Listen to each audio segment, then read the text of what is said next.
دنیا کی مشکل ترین کاموں میں ایک کام پلین ہائی جیکنگ ہے، یعنی جہاز کو اغوا کرنا اور اس کے ذریعے اپنے مطالبات کو منوانا۔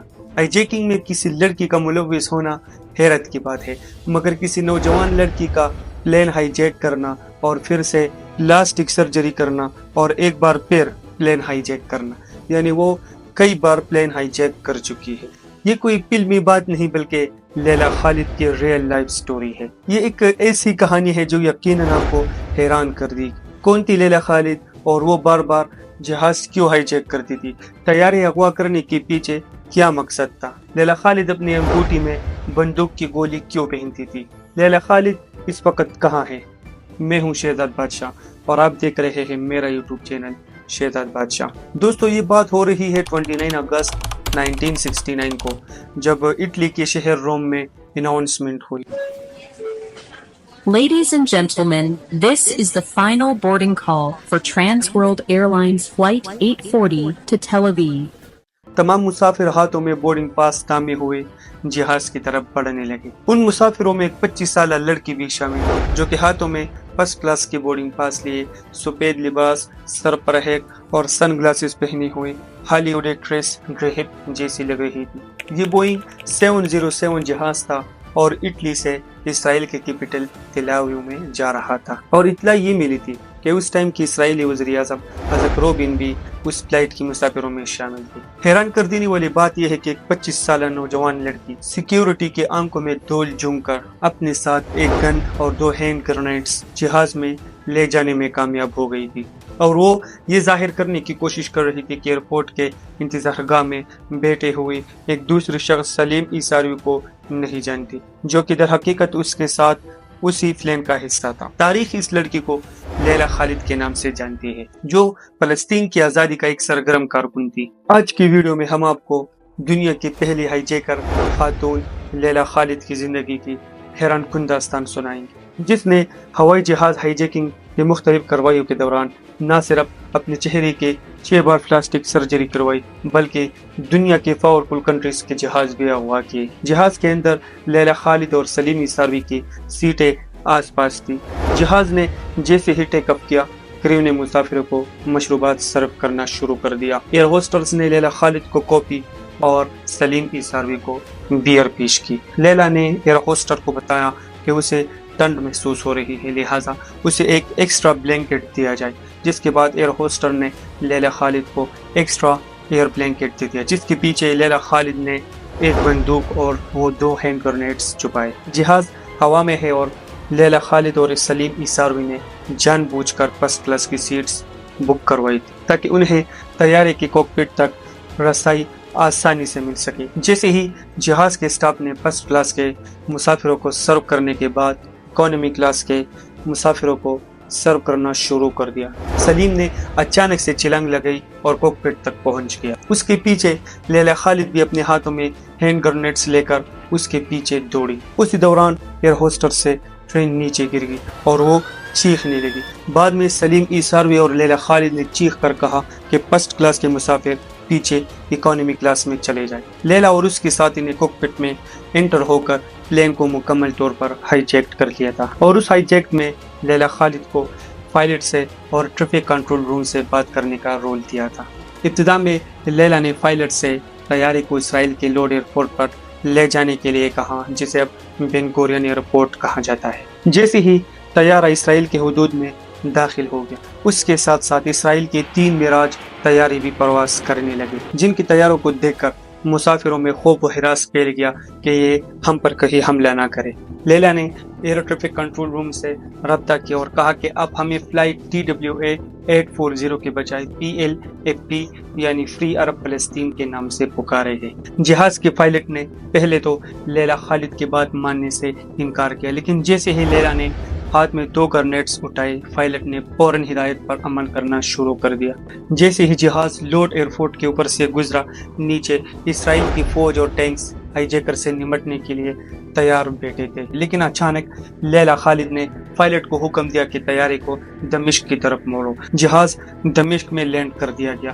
مسافروں کو یرغمال بنا کر فلسطین کی آزادی کا مطالبہ کیا۔ مذاکرات کے بعد اسرائیلی جیلوں سے فلسطینی قیدیوں کی رہائی اور ہائی جیکرز کی بحفاظت واپسی کی شرائط پر تمام یرغمالوں کو رہا کر دیا گیا۔ دمشق ایئرپورٹ پر لینڈنگ کے بعد سلیم عیساوی نے جہاز کے کوکپٹ میں دھماکہ خیز مواد رکھ کر جہاز کو اڑا دیا۔ اسرائیل کے لیے یہ ایک بڑا دھچکا تھا کہ 25 سالہ نوجوان لڑکی نے نہ صرف اس کا ایک طیارہ اغوا کیا بلکہ اس کو اڑا بھی دیا۔ اس انسیڈنٹ کے بعد لیلا خالد پوری دنیا میں توجہ کے مرکز بن گئی تھی۔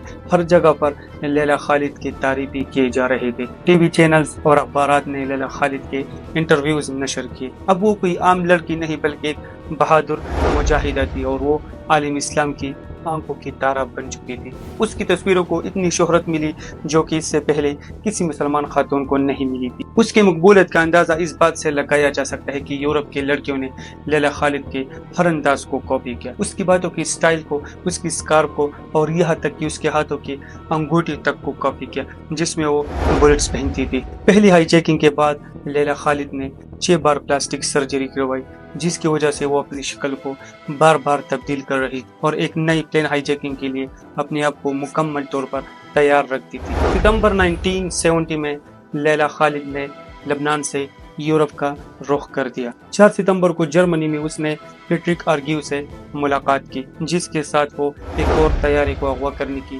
پلاننگ کر رہی تھی۔ یہ دونوں اس سے پہلے کبھی ایک دوسرے کے ساتھ نہیں ملے تھے۔ 6 ستمبر کو نیو یارک کا ٹکٹس لے کر امبرسٹن کے لیے روانہ ہو گئے۔ جب یہ دونوں طیارے میں سوار ہو رہے تھے تو ان کو یہ معلوم نہیں تھا کہ ان کے جو 2 ساتھی اس پلین ہائی جیکنگ میں اس کا حصہ تھا ان کو ایئر لائن کی طرف سے ٹکٹ سے نہیں دیے گئے۔ ہائی جیکنگ کی پلاننگ کرتے ہوئے یہ فیصلہ کیا گیا تھا کہ اس پرواز کے اغوا کرنے سے پہلے یہ دیکھا جائے کہ اس پرواز میں آلریڈی سیکیورٹی حکام اور مسلح سیکیورٹی اہلکار موجود ہوتے ہیں اور طیارے میں سوار ہونے سے پہلے 3 بار تلاشی لینی پڑتی ہے، اور اس بار لیلا خالد نے اکانومی کلاس کے ٹکٹس بک کروائی تھی۔ لیلا خالد اس بار اپنے ساتھ صرف 2 دستی بم کے ساتھ پلین میں داخل ہو چکی تھی۔ جب پلین ہوا میں تھا لیلا خالد نے اچانک سے کوکپٹ کی طرف بھاگنا شروع کر دیا لیکن پائلٹ نے پہلے سے ہی کوکپٹ کا دروازہ بند کر دیا تھا۔ اب لیلا خالد مشکل میں پڑ گئی تھی۔ انہوں نے اپنے بیگ سے ہینڈ گرنیڈز نکالنے کی کوشش تو کی مگر گارڈز نے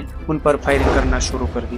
جوابی وار میں فیڈریک نے بھی فائرنگ کرنا شروع کر دی لیکن وہ گارڈز کی فائرنگ کے سامنے ٹک نہ سکا اور ان کو گولی لگ گئی جس کی وجہ سے وہ زمین پر گر گئے۔ اس کے بعد لیلا پر 2 گارڈز اور مسافروں نے حملہ کر دیا اور مسافروں نے لیلا کو کافی تشدد کا نشانہ بنایا۔ اس کے بعد کی کہانی لیلا خالد اپنی ایک انٹرویو میں کچھ یوں بیان کرتی ہیں کہ جب لوگ مجھے مار رہے تھے تو کسی نے پیچھے سے آ کر میرے سر پر وار کر دیا جس کی وجہ سے میں بے ہوش ہو گئی۔ اس کے بعد لیلا خالد اپنی بک میں لکھتی ہے کہ جب مجھے ہوش آ گیا اور میں نے دیکھا ایک گارڈ میرے ساتھی کے اوپر بندوق تامے کھڑا ہے اور میرے ساتھی کو اس نے 4 گولیاں مار دی جس کی وجہ سے اس کی ڈیتھ ہو گئی۔ لیلا خالد کو کچھ مسافروں کے ٹیکس سے باندھ کر اسے فرش پر لٹا دیا گیا اور طیارے کو ہنگامی طور پر لندن میں اتار دیا گیا۔ اس کے بعد لیلا خالد کو لندن کے ایلین پولیس اسٹیشن لے جایا گیا اور بعد میں اسے جیل بھیج دیا گیا۔ ابھی لیلا خالد کو جیل میں 1 مہینہ ہی گزرا تھا کہ فلسطین کی لبریشن فرنٹ نے لیلا خالد کے ساتھ ساتھ کچھ عسکریت پسندوں کی رہائی کا مطالبہ کیا اور مطالبات پوری کرنے کی غرض سے چند روز بعد ممبئی سے بیروت جانے والے ایک مسافر طیارے کو ہائی جیکٹ کر لیا گیا۔ عسکریت پسندوں نے اس طیارے میں 300 مسافروں کو یرغمال بنا لیا اور مسافروں میں 65 برطانوی شہری بھی شامل تھے۔ مذاکرات کے میز پر لیلا خالد کی رہائی کا مطالبہ کر لیا گیا۔ برطانوی وزیر اعظم ایڈورڈ نے بالآخر اتفاق کیا کہ برطانیہ کے پاس لیلا خالد کو رہا کرنے کے سوا کوئی چارہ نہیں۔ 13 ستمبر کو صبح 7 بجے BBC عربی ریڈیو سے برطانوی حکومت کا ایک خبر نشر کیا گیا جس میں وہ کہہ رہے تھے کہ ہم لیلا خالد کو یرغمالوں کے بدلے رہا کریں گے، لیکن اسرائیل کو برطانیہ کا یہ فیصلہ نامنظور تھا اور ان کا حکام کا یہی ماننا تھا کہ اس فیصلے کی وجہ سے دہشت گردی کو فروغ مل رہا ہے، لیکن برطانیہ کے پاس بھی کوئی دوسرا آپشن نہیں تھا جس کے بدلے وہ اپنی شہریوں کی زندگیاں بچائیں۔ مسافروں کے بدلے لیلا خالد کو رہا کر دیا گیا۔ 1970 کو رویال ایئر فورس کا ایک طیارہ لیلا خالد کو لے کر قاہرہ کے لیے روانہ ہوا۔ لیلا خالد مجاہدہ کیوں بنی؟ اس کے پیچھے کیا ریزنز تھے؟ اب اس ٹائم کی بات ہے جب لیلا خالد فلسطین کی اسکول ٹیچر تھی جس نے اسرائیل بم گرنے سے معصوم بچوں کو تڑپتے مرتے دیکھ کر مجاہدہ بننے کا عزم کیا اور پھر ایک ایسی تاریخ رقم کر دی جو صدیوں تک کوئی نہیں لکھ سکا۔ لیلا خالد اس وقت عمان میں مقیم اپنے 2 بیٹوں بشر اور بدر کے ساتھ